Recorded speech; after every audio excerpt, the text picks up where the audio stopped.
Serial की आने वाली इसमें आप देखेंगे कि जब अलमाज बेगम पूछती हैं आसिम से कि बेटा तुम हो आए निशा के घर से, तो इसके साथ ये आसिम कहता है कि हाँ मॉम गए थे, लेकिन वहां पर जाकर पता चला कि उसकी अम्मी और भाई भी बाहर शिफ्ट हो गए हैं, कब के मुल्क छोड़ के जा चुके हैं। तो इसके साथ ये अलमाज कहती है कि अब क्या करोगे, नेहा को समझाओ कि अपनी सहेली का ख्याल दिल से निकाल दे। तो इसके साथ ये आसिम कहता है कि यही मैंने उसे समझाया है, लेकिन वो है कि कहती है कि किसी ना किसी तरह गार्ड के बताए हुए पते पे पहुंच कर ही रहेगी। साथ ही अलमाज कहती है कि देखो तुम्हें क्यों नहीं समझ आ रही है कि उसे समझाओ, उसकी शादी हो गई है, अगर उसके ससुराल वालों को बुरा लग गया या उसके मियाँ को तो फिर क्या होगा। ये सुनते साथ ही आसिम कहता है कि बात तो आपकी बिल्कुल ठीक है, मैं समझाने की कोशिश करूंगा। दूसरी जानिब आप देखेंगे कि जब निशा को साथ की माँ कहती है कि बेटा मुझे कुछ दिन के लिए यूके जाना है, तो मैं इस हालत में छोड़कर जाने को दिल तो नहीं कर रहा। तो ये सुनते साथ ही निशा कहती है कि लेकिन मामा आप क्यों जा रही हैं, आप भेज देना साथ को। तो ये सुनते साथ ही साथ की माँ कहती है कि बेटा वहां का ज्यादा बिजनेस मैं संभाल रही थी,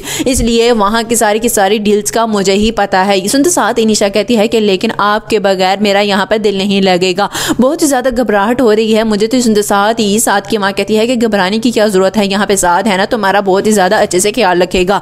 ये सुनते साथ ही निशा कहती है कि सब के बावजूद आपको लगता है कि वो मेरा ख्याल रखेंगे। तो सुनते साथ ही साथ की माँ कहती है कि हाँ मेरा यकीन करो, और वो जानता है कि उसे करना पड़ेगा। लास्ट में आप देखेंगे कि उधर जब सुंबल नेहा से कहती है कि भाभी आपसे अंबर ने कोई बात की है। तो इस साथ ये नेहा कहती है कि नहीं मुझसे तो कोई भी बात नहीं करती है, तुम्हारे साथ ही ज़्यादा फ्रैंकनेस है मेरी। ये सुनते साथ ही सुंबल कहती है कि वो अजीब ही बातें कर रही है और मुझे डर है कि अगर ये बात आसिम भाई को पता चली तो क्या होगा। ये सुनते साथ ही नेहा कहती है कि बस एक बार निशा से मेरी मुलाकात हो जाए ना, तो फिर देखना अपनी परेशानी से निकल के मैं तुम्हारे मसले भी हल कर दूंगी। ये सुनते साथ ही सुंबल कहती है कि इसमें मसला क्या है, आप आलियान के मोबाइल पे ही रब्ता कर लें। तो सुनते साथ ही नेहा कहती है कि नंबर ही तो नहीं है, यही तो मसला है।